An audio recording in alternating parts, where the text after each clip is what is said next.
Organic chemistry को आपको कभी स्किप नहीं करना। You should not skip organic chemistry, never skip organic. अगर आप ये सोच रहे हैं कि आप 12th की ऑर्गेनिक कर लेंगे, भाई आप बहुत गलत सोच।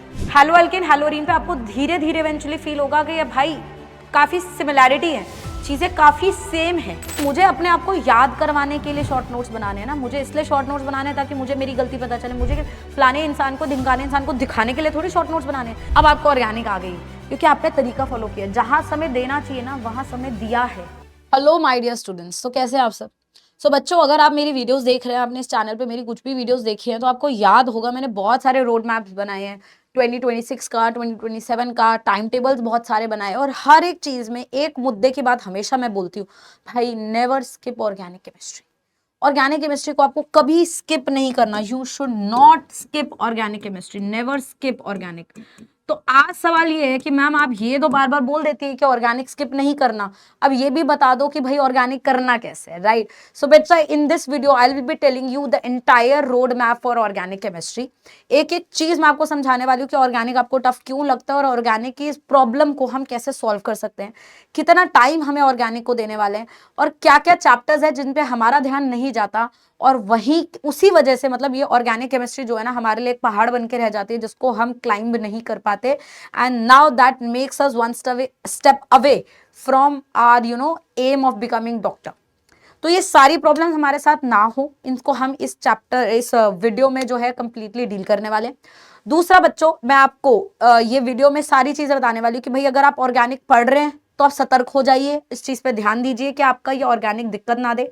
अगर आप पढ़ चुके हैं ऑर्गेनिक, आप 12th के थे, आपको कोर्स खत्म हो गया, लेकिन नाउ आपको रियलाइज हो रहा है कि यार ऑर्गेनिक नहीं आ रही मुझे, तो आपको ये सारी चीजों को कैसे डील करना है, everything I will be telling you in this video.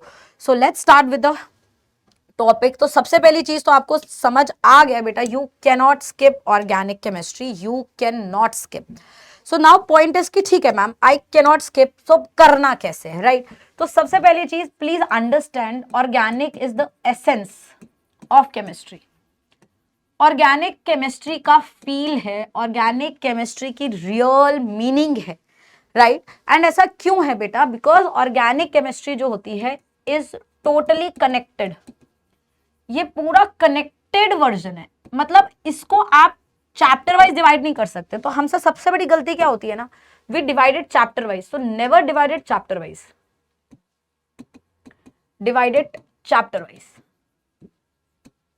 हम इसे फिजिकल केमिस्ट्री जैसे चैप्टर वाइज डिवाइड नहीं कर सकते कि ये एटॉमिक स्ट्रक्चर है, ये मोल कंसेप्ट है, एटॉमिक थोड़ा बहुत नहीं आता कोई बात नहीं, मोल संभल गया। मोल थोड़ा बहुत नहीं आता कोई बात नहीं, थर्मो आ गया। मतलब दिक्कत आई होगी जरूर, आई एम नॉट सेइंग कि नहीं आई होगी, हर चैप्टर का कोई ना कोई जरूरत आगे वाले चैप्टरों में होती है, लेकिन ऑर्गेनिक के चैप्टर्स की जो लिंक आगे चैप्टर्स में वो बाकी चैप्टर से बहुत ज्यादा है। अगर थोड़ा बहुत भी मतलब लेट्स से मैं कह रही हूँ मुझे फोटो इलेक्ट्रिक इफेक्ट नहीं भी आ रहा ना, तो मैं फिजिक्स में जब मॉडर्न फिजिक्स करूंगी फोटो इलेक्ट्रिक इफेक्ट मुझे वहां समझ आ जाएगा। In any case let's say मैं मानती हूँ कि एक पर्टिकुलर टॉपिक है थर्मोडायनेमिक्स का जो आपको नहीं क्लिक करा या नहीं समझ आया, लेकिन उससे इक्विलिब्रियम पे दिक्कत नहीं आई ना। ऑर्गेनिक में ऐसा है ना कि अगर जीओसी का एक टॉपिक नहीं आता ना भाई, बहुत गड़बड़ होने वाली है। अगर आपको कार्बोडाइंस नहीं समझ आ रहे, स्टेबिलिटी ऑर्डर नहीं समझ आ रहा, आप बहुत परेशान होने वाले हैं। आपको टाइप्स ऑफ रिएक्शन नहीं समझ आ रहे, हाइड्रोकार्बन के एलिमिनेशन है, सब्स्टिट्यूशन है, ईएसआर है, क्या है भाई, आगे बहुत दिक्कत आने वाली है। मतलब यहाँ पे ऐसा है कि मैं इसे एक भी चैप्टर में स्किप नहीं कर सकती, पहला पॉइंट। दूसरा, हाइड्रोकार्बन में को मैं ऐसा नहीं कर सकती हाइड्रोकार्बन और जीओसी को कि इसको 11th के चैप्टर मान के हल्का रख दूं और 12वीं के चैप्टर्स को टॉप प्रायोरिटी पे रख दूं, नहीं भाई, यहाँ रिवर्स मैनर चलता है ना। तो बेटा ऑर्गेनिक जो है ना एक इन्वर्टेड कोन जैसे चलता है, मतलब इट्स समवॉट लाइक दिस। अगर इसको हम लोग थोड़ा सा समझ पाए तो ये हमें जो है ना एक कोन मैनर में जो है वर्क करना होता है। हमें सबसे पहले और सबसे ज्यादा टाइम जो देना होता है ना बेटा, वो जीओसी प्लस हाइड्रोकार्बन को देना होता है, जो सबसे ज्यादा टाइम टेकिंग चीज है। और यहां पर ना मैक्सिमम बच्चा टाइम नहीं देता है। मैक्सिमम बच्चा यहाँ पे शॉर्ट करके ना यहाँ टाइम दे रहा होता है, वो वाला टाइम उसका वेस्ट जा रहा होता है, क्योंकि वो सारी चीजें निकल के यहां से आ रही है। तो आपका जो मैक्सिमम टाइम है ना बेटा, वो आपको जीओसी और हाइड्रोकार्बन को देना है। और without doing GOC and hydrocarbon अगर आप ये सोच रहे हैं कि आप 12th की ऑर्गेनिक कर लेंगे, भाई आप बहुत गलत सोच रहे हो। मतलब मैं ये बात स्पेशली उन बच्चों के लिए बोल रही हूँ जो 12th कर चुके हैं, 12th का कोर्स उनका हो चुका है, लेकिन अभी उन्हें रियलाइज हो रहा है कि भाई ऑर्गेनिक नहीं आती। And now they are saying कि भाई हम ऑर्गेनिक शुरू करते हैं लेकिन 12th की पहले कर लेते हैं। आप गलत कर रहे हो। नहीं, मैं मानती हूँ आपको दिक्कत होगी, मैं मानती हूँ आपके पास समय नहीं है बेटा, लेकिन फिर भी if you are planning right now कि आपको अभी ऑर्गेनिक करना है तो आपको स्टार्ट जीओसी और हाइड्रोकार्बन से ही करना पड़ेगा। इनको सबसे ज्यादा टाइम देंगे ना तो ही हम यहां पे जाके प्रो बनेंगे। तो हमारा प्रोफेशनल और प्रो ऑर्गेनिक हमारी यहां तब होगी, हमारा टाइम कब लगेगा जब हमारा सबसे ज्यादा टाइम यहां इन्वेस्ट हो चुका होगा, और यहां हम करते नहीं है ना। ये मोस्ट ऑफ द बच्चा इस पॉइंट को स्किप कर रहा है, राइट। तो जीओसी हाइड्रोकार्बन को अगर मैंने एक बार अच्छे से कर लिया बेटा, तो मुझे ना, आपको मैं एडवांटेज बताती हूँ। एडवांटेज क्या है जीओसी और हाइड्रोकार्बन के, ध्यान से सुनिएगा, कुछ इंपॉर्टेंट पॉइंट्स हाईलाइट करती हूँ। अगर मेरा जीओसी हाइड्रोकार्बन अच्छे से हो गया ना, तो बेटा एक तो मुझे इंटरमीडिएट्स के साथ दिक्कत नहीं आने वाली। मुझे पता होगा कौन सा इंटरमीडिएट की स्टेबिलिटी को मुझे कैसे गवर्न करना है, जो कि मेरे लिए सबसे इंपॉर्टेंट है मैकेनिज्म्स में यूज करने के लिए। सेकेंड इंपॉर्टेंट पॉइंट, मुझे रेजोनेंस, हाइपर कॉन्जुगेशन और इंडक्टिव बढ़िया तरीके से एक बार आ गया ना, तो मुझे रिएक्शंस के रेट को प्रिडिक्ट करने में बहुत मदद मिल जाएगी कि रिएक्शन का रेट बढ़ेगा या रिएक्शन का रेट घटेगा। मुझे डोनर ग्रुप पता होंगे, मुझे विड्रॉइंग ग्रुप पता होंगे। Now I can use it in my class 12th chemistry की रेट ऑफ रिएक्शन बढ़ेगा या रेट ऑफ रिएक्शन घटेगा।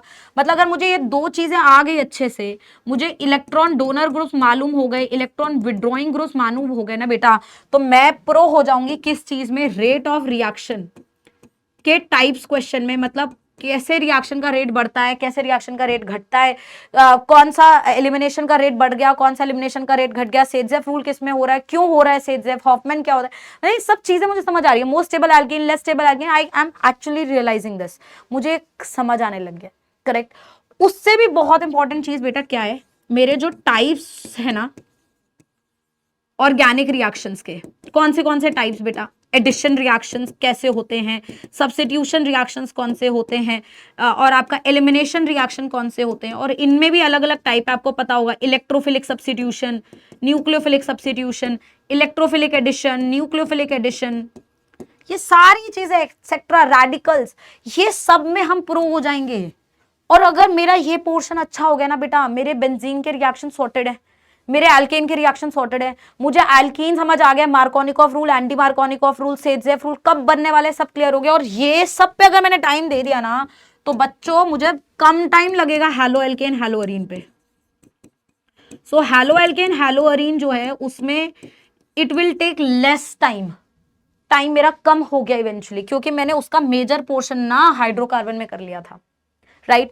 अगर आप जीओ से अच्छे से कर लो ना बच्चे, तो आपका आइसोमेरिज्म सेट हो जाता है, आइसोमेरिज्म आपका डन हो जाता है। कैसे, आपके सवाल आते हैं ना कि इसके कितने आइसोमर्स बनेंगे, इसमें ऑप्टिकल आइसोमर है नहीं है, ज्योमेट्रिकल है नहीं है, तो प्रोडक्ट बनाया, प्रोडक्ट बनाना आपने हाइड्रोकार्बन से सीखा, आइसोमर्स आपने जीओ से सीखा, आपका halo alkane hello Areen done हो रहा है ना। SN1 SN2 के टाइप्स आपने सीख लिया, एलिमिनेशन के टाइप्स आपने सीख लिया, एडिशन के टाइप्स आपने सीख लिया, आपके halo alkane hello Areen done हो रहा है। तो बेटा ये दो chapters I would literally request कि डोंट एक्चुअली इनको आप फ्लूक में मत जाने दो, जस्ट कि अरे हो जाएगा, नहीं, these are the two chapters which will be needing a lot of your time. अब एक बार आपका जीओसी हाइड्रोकार्बन पे आपने मैक्सिमम टाइम दे दिया, हेलो एल्केन हेलो अरीन पे आपको धीरे धीरे इवेंचुअली फील होगा कि भाई काफी सिमिलैरिटी है, चीजें काफी सेम है ना, it is becoming little similar, तो आपको हेलो एल्केन हेलो अरीन में थोड़ा कम टाइम लगेगा। इससे कम टाइम आपको लगेगा अल्कोहल ईथर फिनॉल में, क्योंकि बच्चे जैसे आप अल्कोहल ईथर फिनॉल में आ जाते हो ना, अब बस बेसिक पार्ट सेम रहता है, तो बेसिक मैकेनिज्म्स सेम रहेंगे, सिर्फ ऐड हो जाएंगे नेम रिएक्शंस, यहां से नेम रिएक्शंस ऐड होने लग जाते हैं और रिएजेंट्स ऐड होने लग जाते हैं। क्या ऐड होने लग जाते हैं? रिएजेंट्स। अब बेसिक मैकेनिज्म पे मेरी पकड़ आ चुकी है, बेसिक मैकेनिज्म्स मेरे स्ट्रांग हो गए हैं, तो एक प्रॉब्लम मेरी सॉर्ट हो चुकी है अल्कोहल ईथर फिनॉल में आने से। अब मेरे पास सिर्फ दो चीजें बची हैं, क्योंकि अब दो चीजें और आ गई हैं, नेम रिएक्शन और रिएजेंट्स। अब नेम रिएक्शंस और रिएजेंट के लिए ना मुझे टेंशन नहीं लेने की, क्योंकि नेम रिएक्शंस और रिएजेंट्स को हम साइमल्टेनियसली शॉर्ट नोट्स में कवर करते जाएंगे, इसके हम शॉर्ट नोट्स बनाते जाएंगे। तो जैसे हमारे जो भी रिएक्शन हो रहा है, क्यूमीन हाइड्रोपर ऑक्साइड का होगा, उसका एक शॉर्ट नोट बना लेंगे, ऑक्सीडाइजिंग एजेंट सारे एक साथ लिख लेंगे, रिड्यूसिंग एजेंट सारे एक साथ लिख लेंगे, कौन पीसीसी क्या करता है, केमिनोफोर क्या करता है, सब हम लिखते जाएंगे। और एक बार मैंने अल्कोहल ईथर फिनॉल में रिएजेंट्स और नेम रिएक्शंस को लिख लिया, अब मेरा एल्डिहाइड कीटोन वाला चैप्टर और सेट हो जाएगा। अल्कोहल ईथर से कम टाइम मुझे अब किस चैप्टर में लगेगा बेटा, aldehyde ketones and carboxylic acids में, क्योंकि technically aldehyde ketone and carboxylic acid पे जाते जाते ना मैकेनिज्म्स तो अब हैंड पर हो चुके हैं, रिएजेंट्स मुझे याद होने लग गए, मुझे दिखने लग गया पीसीसी क्या करता है, केमिनोफोर क्या करता है, इसकी वजह से। अब वो अगर मुझे दिखने लगेगा तो इस चैप्टर में बस नेम रिएक्शंस ही कुछ और ऐड होंगे। तो इस चैप्टर में भी हमारा सिर्फ क्या चीज ऐड हुई बेटा, नेम रिएक्शंस ऐड हुए, मैकेनिज्म्स ऐड हुए, पर मैकेनिज्म्स में हमारा हाथ ऑलरेडी सेट हो चुका है। इन नेम रिएक्शंस को भी हम कहां लिख रहे हैं बेटा, अपने शॉर्ट नोट्स पे ही लिख रहे हैं, करेक्ट। और उसमें जो टिपिकल नेम रिएक्शंस है जैसे कि एल्डोल है, कैनेजारो है, आपका अल्कोहल ईथर फिनॉल में आपका विलियमसन ईथर सिंथेसिस है, वो आपके टीचर्स आपको ऑफ कोर्स अब जहां को भी फॉलो करते हैं हर टीचर आपको ये बताते हैं कि these are the typical name reactions, बेटा इनके बिना सवाल बनता ही नहीं है, दीज आर द क्वेश्चंस जो फिक्स्ड आने हैं। तो जब मैं नेम रिएक्शंस को साइमल्टेनियसली लिखते जा रही हूं, मैकेनिज्म वाला पार्ट मैंने यहां से सॉर्ट कर लिया, तो बेटा मेरा टाइम धीरे धीरे क्या होता जाएगा, और कम होने लगेगा। और फाइनली सबसे लेस टाइम अगर मुझे किसी चैप्टर पे लगना चाहिए तो वो होना चाहिए amines, because this is a chapter बच्चों जो बाकी सारे चैप्टर का मिश्रण है। तो I would say this chapter have topics from all previous chapter, topics from all previous chapter. और अगर आप इसको ऐसे देखो कि सबसे ज्यादा समय आपने प्रीवियस चैप्टर पे दिया है और उसी की मेजर रिएक्शन अमाइंस पर आ रहे हैं, तो आप अमाइंस को ना एक रिवीजन जैसे लेके चलोगे अपना। और एक बार अमाइंस आपका रिवीजन बन गया ना, मतलब अमाइंस में आप जब रिएक्शंस लिख रहे हो, अरे हाँ ये तो इस चैप्टर का, अरे हाँ ये तो, you start taking as a revision, तो आपके सारे चैप्टर्स अमाइंस तक आते आते प्रो हो गए। एंड अल्टीमेटली अब मैं बोलूंगी यार आप हो गए हो pro, now you are pro. अब आपको ऑर्गेनिक आ गई क्योंकि आपने तरीका फॉलो किया, जहां समय देना चाहिए ना वहां समय दिया है। हमसे गलती बस इतनी होती है बेटा, जहां हमें समय देना होता है ना हम वहां नहीं देते, वहां कटौती करते हैं, वहां बचाते हैं, और जहां एक्चुअली में बचाना चाहिए वहां सबसे ज्यादा टाइम स्पेंड दे रहे होते हैं। और फिर at the end of the day हमें लगता है कि हमने तो बहुत टाइम दिया लेकिन रिजल्ट वैसा नहीं आया। तो इट वाज लाइक कि हमने टाइम दिया बट जहां देना चाहिए वहां नहीं दिया, मतलब our timing was wrong, our choice was wrong. And that is what I wanted to tell you through this video कि भाई आपको चॉइस पता हो कि which chapters are the one जिस पे आपको सबसे ज्यादा फोकस करना है, right? So even if you are class 12th, even if you are a dropper candidate, whosoever you are, even if you are a class 11th candidate who has just started with the organic portion, please understand these two chapters needs a lot of your attention. If you have done with this, आप यहाँ आते आते pro हो जाएंगे, right. So I hope आपको ये समझ आ गया हो कि कौन से चैप्टर्स को आपको सबसे ज्यादा टाइम देना और कैसे कैसे आप इस पिरामिड को क्लाइंब करके प्रो बनेंगे लास्ट आते आते, राइट। और अमाइंस जो है उसमें क्योंकि हर पुराने चैप्टर के क्वेश्चंस आते हैं तो that chapter is actually giving you the revision part, correct. और पता है सबसे ज्यादा क्वेश्चंस अगर मैं बोलूंगी ना तो मेरे लिए बहुत ईजी है, मतलब मैं एग्जामिनर माइंडसेट से बोलूं तो मेरे लिए सबसे आसान है अमाइंस कराना, है ना। अमाइंस कराना एग्जामिनर के लिए बहुत इजी है क्योंकि उसे पता है मैंने सब पहले करा दिया, फटाफट करो। और सबसे ज्यादा बच्चा अमाइंस में फंस रहा है, क्यों? क्योंकि ये नहीं आ रहा ना। लेकिन अगर आप वो हो जो मेरी वीडियो देख रहा है या फिर अपने टीचर्स को बहुत क्लोजली फॉलो कर रहा है, उसे पता है कि भाई जीओसी हाइड्रोकार्बन को टाइम देना होता है और यही टाइम मेरा आगे बचेगा, तो मैं ये नहीं कह रही कि मैंने इतना टाइम दे दिया उतना ही टाइम मैं इसको दे रही, नहीं भाई मैंने यहाँ टाइम दे दिया ना, मेरा यहाँ टाइम बचेगा ही बचेगा, करेक्ट। और ये पूरा प्रोसेस करने के लिए ना बच्चे आपको अच्छे से करना है। You will be needing 1 month to 2 months at least. अब ये मैंने बहुत बड़ा रेंज आपको इसलिए दिया है कि मान लो अगर आप ऐसे बच्चे कि जिसके पास नोट्स वगैरह सब कुछ है और उसको पढ़ना शुरू करना है तो उसका 1 महीने में पूरा ऑर्गेनिक अच्छे से हो सकता है। लेकिन अभी you are a ongoing process, आप पढ़ रहे हैं, नोट्स भी बना रहे हैं, लेक्चर्स भी ले रहे हैं लाइक अ ड्रॉपर स्टूडेंट, तो भाई आपको 2 महीने 2.5 महीने तक भी लग जाता है। लेकिन आपको ये पता होना चाहिए कि what is the actually the chapter जिसको आपको टाइम बहुत ज्यादा देना। सो एक इंपॉर्टेंट चीज तो ये हुई। आफ्टर दिस आई होप आप लोगों को एक और इंपॉर्टेंट चीज समझ आ गई हो बेटा कि that when you are reading the chapter आपको उसके साथ ही शॉर्ट नोट्स बनाते जाने हैं। अब ये शॉर्ट नोट्स बनाने का क्या मतलब है, देखो प्लीज इस चीज को मैं आपको बहुत अच्छे से क्लियरली समझाना चाहती हूँ। All the students who are very serious, please understand what I am trying to say. Short notes हमें सिर्फ इसलिए नहीं बनाने just for the sake of making it, you know ये एक हाइप बन गया कि शॉर्ट नोट्स बनाने हैं ma'am, short note short note short note. मेरे को सिर्फ किसी को दिखाने के लिए शॉर्ट नोट्स नहीं बनाने यार, मेरे को शॉर्ट नोट्स इसलिए बनाने ताकि मेरा काम आसान हो, और काम आसान भी ना हो मुझे शॉर्ट नोट्स इसलिए बनाने ताकि उसके थ्रू मुझे पता हो कि मेरे से कहाँ गलती होती है, मैं क्या चीजें भूल जाती हूँ, मुझे कहाँ पर ध्यान देना। This is the basic idea of making short notes. बच्चे क्या करते हैं ना, खुद बनाने से कतराते हैं, वो कहते हैं शॉर्ट नोट्स क्या बनाने, नोट्स तो बना ही लिए, शॉर्ट नोट्स गूगल से टेलीग्राम से इधर उधर से डाउनलोड कर लेंगे, कर लीजिए, लेकिन ऑनेस्टली बोलूं it is not of that use. हाथ से लिखी हुई चीजें ना याद रहती है, तो मुझे अपने आप को याद करवाने के लिए शॉर्ट नोट्स बनाने हैं ना, मुझे इसलिए शॉर्ट नोट्स बनाने हैं ताकि मुझे मेरी गलती पता चले। मुझे फलाने इंसान को ढिंगाने इंसान को दिखाने के लिए थोड़ी शॉर्ट नोट्स बनाने हैं, या दीवार पे चिपकाने के लिए थोड़ी शॉर्ट नोट्स बनाने हैं कि wow I am such a student, student देखिए मेरे शॉर्ट नोट्स। अरे I don't have to show this off, I have to make short notes because I literally want, मुझे सीखना है। करेक्ट। सो पहली बार शॉर्ट नोट्स कहीं से कॉपी पेस्ट मत किया करो यार, शॉर्ट नोट्स ना खुद बनाओ, ठीक है। और इन शॉर्ट नोट्स पे क्या लिखने, सारे नेम रिएक्शंस लिखने, सारे नेम रिएक्शंस लिखने तमीज से। करेक्ट। उनके रिएक्टेंट्स कौन से होते हैं, फॉलोड बाय उनके इंटरमीडिएट्स कौन से होते हैं, फॉलोड बाय फाइनल प्रोडक्ट्स कौन से होते हैं, और इसमें एक चीज और लिखना है कि रेट ऑफ रिएक्शन कौन से फैक्टर्स पे डिपेंड करता है। करेक्ट। मुझे क्या देखना है, तो मान लो मैंने एक रिएक्शन लिखा विलियमसन ईथर सिंथेसिस, तो मुझे वहां क्या देखना है, मुझे देखना है भाई कौन से सबस्ट्रेट पे SN2 हो सकता है, तो मैंने लिख दिया, तो मुझे पता चलेगा विलियमसन ईथर का सवाल है ना, तो मुझे SN2 का रेट देखना है।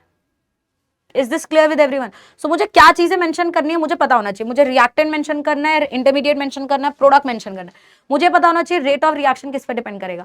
इंटरमीडिएट मेंशन करना इसलिए जरूरी है क्योंकि रीमन टीमन जैसे रिएक्शन है वो पूछेंगे इंटरमीडिएट्स क्या है, तो मुझे पता होना चाहिए डाइक्लोरोकार्बीन है ना, तो ये मुझे बनाने हैं। So I will be making the short notes. Notes में मैं पूरा मैकेनिज्म लिख रही हूँ, लेकिन शॉर्ट नोट्स में मैं ये 3-4 चीजें लिखूंगी। करेक्ट। उसके बाद इन शॉर्ट नोट्स में मैं सारे रिएजेंट्स को लिखूंगी क्लब करके, पूरा एक पेज ऑक्सीडाइजिंग एजेंट्स, सिमिलरली एक लाइन लगा के बीच में सारे दूसरे पेज पे रिड्यूसिंग एजेंट्स। ये तो मुझे लिखने ही है, साथ में जो टिपिकल रिएजेंट्स होते हैं। फॉर एग्जांपल मैंने एक रिएजेंट लिखा जिसमें मैंने लिखा हैलोजन और बेस, मैंने एक जनरल रिएजेंट लिखा, ये खाली रिएजेंट लिखा, ये ऑक्सीडाइजिंग और रिड्यूसिंग एजेंट में नहीं लिखा, एक नॉर्मल लिखा, तो मुझे याद आना चाहिए इससे रिलेटेड क्या क्या नेम रिएक्शन है, राइट।